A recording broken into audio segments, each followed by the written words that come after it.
तछी न आधी ब्याधि ते बछी सबे मनुपूत। कछु उपचार विचार करी बेगी बतावहु सूत।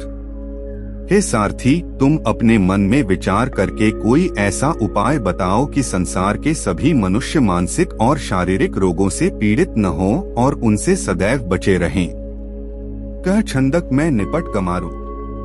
सकौ बताए न कछु उपचारू, ले जन्म जब बुद्ध ही कोई। कछु उपचार बतावई सोई। छंदक ने कहा, मैं तो बिल्कुल ही गंवार हूँ, कोई उपाय नहीं बता सकता। इस संसार में जब कोई बुद्ध जन्म धारण करे तो वही इसका उपाय बताए। दूर तिन्ही विचार मगन पुनि पाई। दीन्हेसी छंदक यान बढ़ाई, दूर अधिक रथ जाए न पावा। पुनि अवरोध अचानक आवा।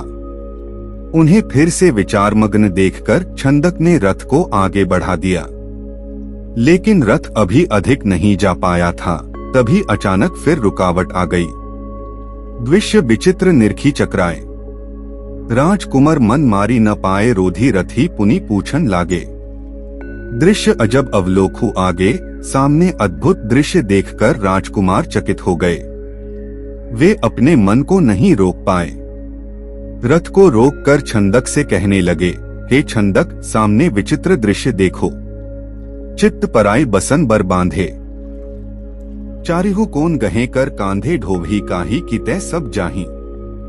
भीड़ हजारन के पथ माही, शैया पर चित्त लिटाकर वस्त्रों से लपेटकर चारों कोनों को कंधों पर रखे हुए ये लोग किस ढो रहे हैं और कहां जा रहे हैं। उनके साथ रास्ते में हजारों की भीड़ साथ साथ चल रही है। पुष्पहार पहिराए बहु कुसुमन सेज सजाए। चलही करुण सुर झंकरत रोवन बाह्य बजाए। ये लोग उसे फूलों की अनेक मालाएं पहनाए हुए हैं, उसके लिए फूलों की शैया सजाए हुए हैं। करुण स्वर में झंकार करते हुए मातमी बाजे बजाते हुए चल रहे हैं। हंस ही न बोलहिं सब मन मारे। मनहु जुआरी जथा सब हारे, बंभ सत्य सब जगत असारू। बिच बिच बचन उचार ही चारू। ये लोग न हंसते हैं न बोलते हैं, सब मन मारे हुए हैं, मानो जुआरी अपनी पूंजी हार गए हों। बीच बीच में वे ब्रह्मा सत्य जगत मिथ्या जैसे वचनों का उच्चारण कर रहे हैं। दृश्य अजब लखी मो मन मूढ़ा। खोली बतावहु आशय गूढ़ा, सुनी अनुरोध सकुची मन गयो। सूत ये बड़ विस्मय भयऊ, यह अजीब दृश्य देखकर मेरा मन भ्रमित हो रहा है। तुम मुझे इसका गूढ़ रहस्य खोलकर बताओ। राजकुमार का अनुरोध सुनकर उसे कुछ संकोच हुआ, साथ ही उसे बड़ा आश्चर्य भी हुआ। नीके ही तरुण भय जुवराजू। ये सब दृश्य की देखें ही आजू, बुद्धि निकेतन लाग ही मूढ़े। प्रथम ही आजू की देखें ही बूढ़े। सारथी सोचने लगा, युवराज पूर्ण रूप से जवान हो चुके हैं। क्या ये सब दृश्य उन्होंने आज पहली बार देखे हैं? इतने बड़े बुद्धिमान होकर भी वे बिल्कुल मूर्ख लग रहे हैं। क्या आज उन्होंने पहली बार किसी बूढ़े को देखा है? रहें नगर बिच अहिं न जोगी। प्रथम ही आज की देखें ही रोगी, रोज ही लोग करहिं भव पारू। देखें ही लास की प्रथम ही बारू। रहते तो नगर के बीच ही हैं, कोई योगी विरागी भी नहीं है कि जंगल में रहते हों। तो क्या आज उन्होंने पहली बार किसी रोगी को देखा है? लोग रोज ही संसार सागर को पार करते रहते हैं, तो क्या उन्होंने पहली बार कोई लाश देखी है? धौ मोहिन देन चहे बड़ मानू, पूछे जाने अजान समानू। धौ नव दृष्टि लही जुवराजू, लागे विषय नए सब आजू। क्या वे मुझे सम्मान देने के लिए जानबूझकर अनजान के समान पूछ रहे हैं, अथवा आज उन्हें कोई नई दृष्टि प्राप्त हो गई है, जिसके कारण पुराने दृश्य भी नए प्रतीत हो रहे हैं?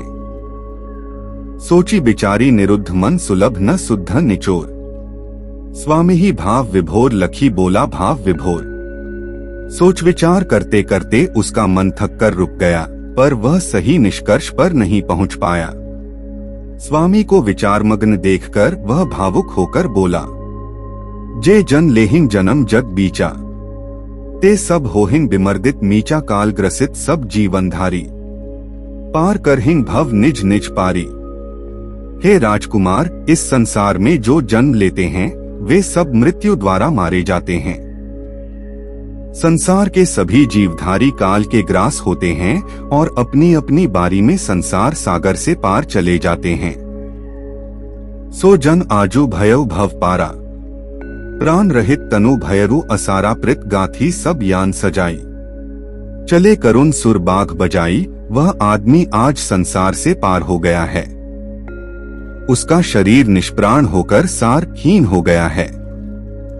उस प्राणहीन शरीर को लोग अर्थी में सजाकर मातमी बाजे बजाते हुए जा रहे हैं। जाए मसान जरही आछें, प्रेत करम पुनि करें पाछें, जो करनीय करहिन सब सोई, तात बिलक्षण बात न कोई। वे उसके मृत शरीर को श्मशान में ले जाकर ठीक से जलाएंगे। उसके बाद मरणोत्तर क्रियाकर्म करेंगे।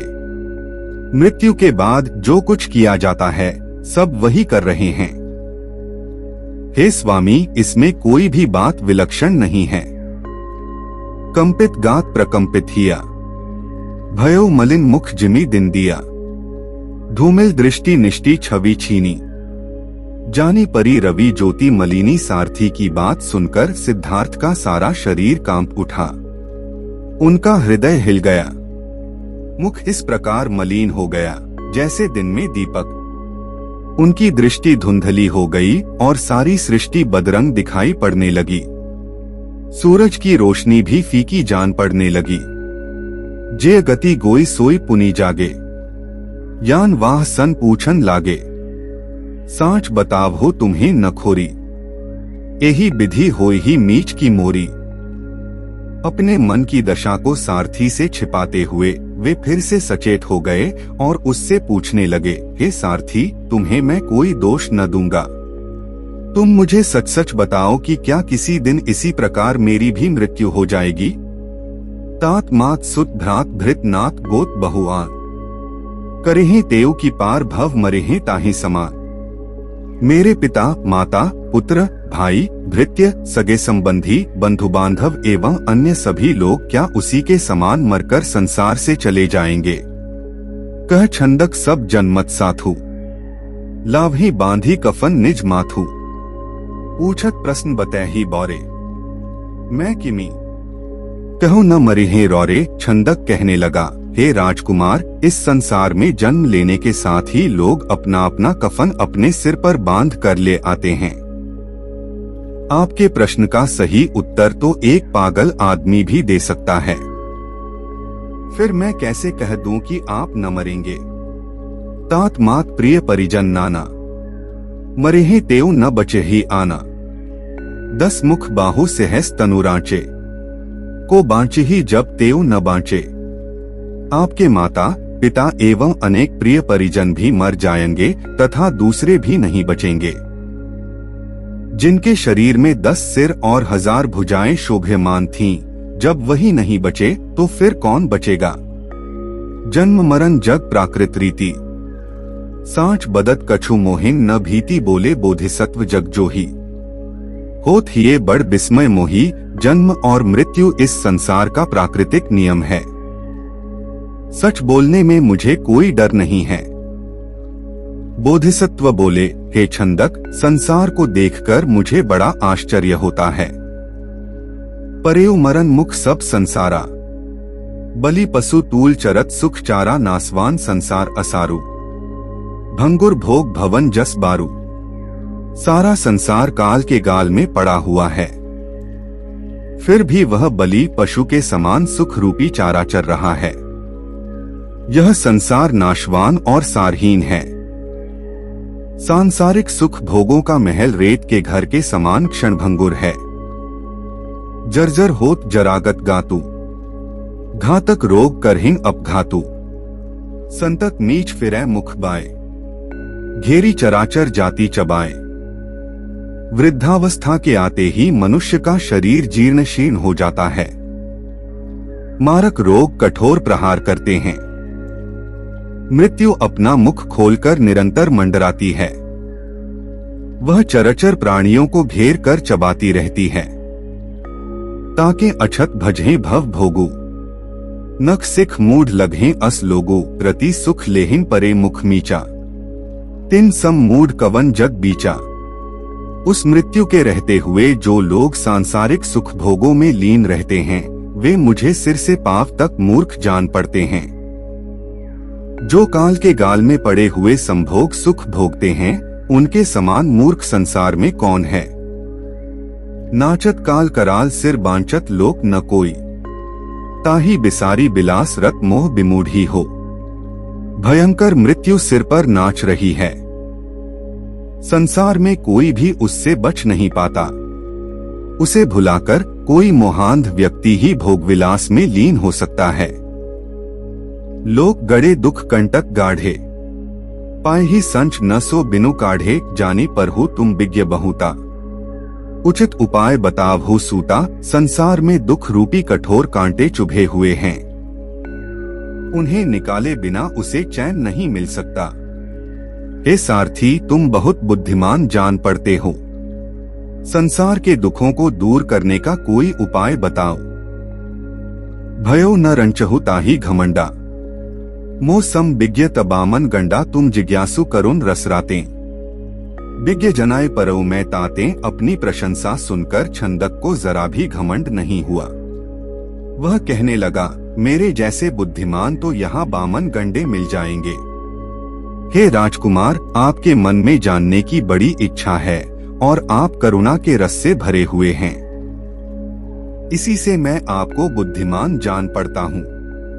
लोक नमो सम अज्ञ अनारी, विज्ञ बताओ विज्ञानगारी विषय अगमय गहन गंभीरा। मैं मतिमंद भ्रमही मतिधीरा, इस संसार में मेरे जैसा मूर्ख और अनाड़ी कहीं ढूंढने पर भी न मिलेगा। मुझे बुद्धिमान बताना तो बुद्धिमानों को गाली देने के समान है। हे राजकुमार, यह विषय बहुत अगमय गूढ़ गंभीर है। इसमें बड़े बड़े बुद्धिमान भ्रमित हो जाते हैं। मैं तो महामूर्ख ही हूँ। ले जन्म जब बुद्ध ही कोई, उचित उपाय बतावई सोई। लीन विचार भय मतिमान, स्यंवन हाकी चलेउ रथवानु। इस संसार में जब कोई बुद्धि अवतार ले, तब वही दुखों से मुक्ति का उपाय बताए। उनकी बात सुनकर राजकुमार विचारमग्न हो गए। छंदक ने रथ आगे बढ़ा दिया। लघु बाटन पर बागी रथ बढ़ेउ राजपथ पाई। पूछन लागे प्रश्न पुनि पुरतें बाहर आई।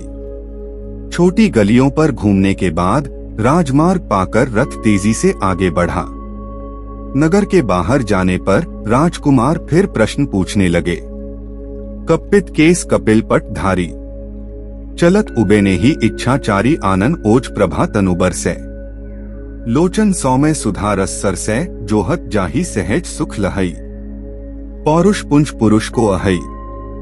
हे छंदक, पुरुषार्थ के पुंज के समान दिखाई पड़ने वाला वह पुरुष कौन है जो अपने केश मुंडवाए हैं, जो पीत वस्त्र धारण किए हैं, जो अपनी इच्छा से विचरण करते हुए बिना जूतों के ही चल रहा है, जिसके मुख से तेज और शरीर से कांति बरस रही है, जिसके शांत नेत्रों में अमृतरस छलक रहा है तथा जिसे देखने से स्वाभाविक सुख प्राप्त होता है।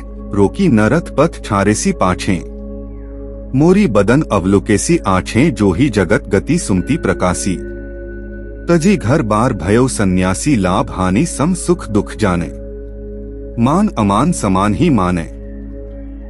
छदंक ने रथ न रोककर उस आदमी को पीछे ही छोड़ दिया था।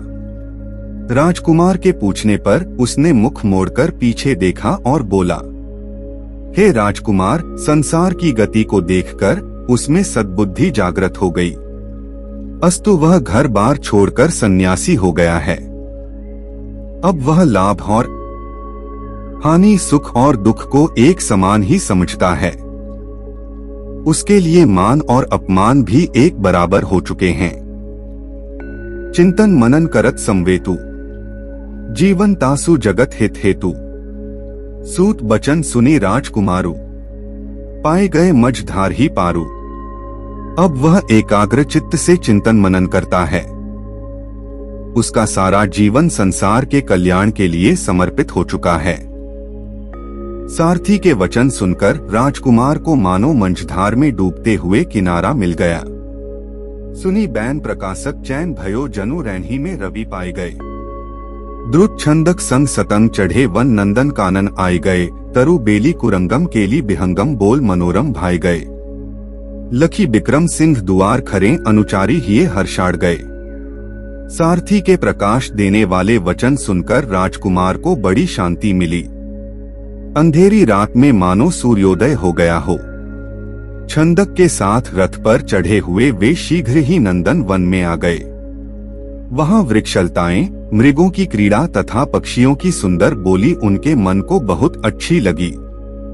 नंदन वन के मुख्य द्वार पर खड़े हुए अनुचर राजकुमार को देखकर हृदय में हर्षित हो गए। सचिव उदाई आई अंगचरण के संग पुनि। सादर बाहु बढ़ाई उमगी उतारेसी यानते। अंगरक्षकों के साथ सचिव उदाई ने आगे आकर हाथ बढ़ाते हुए आदर पूर्वक उन्हें रथ से नीचे उतारा।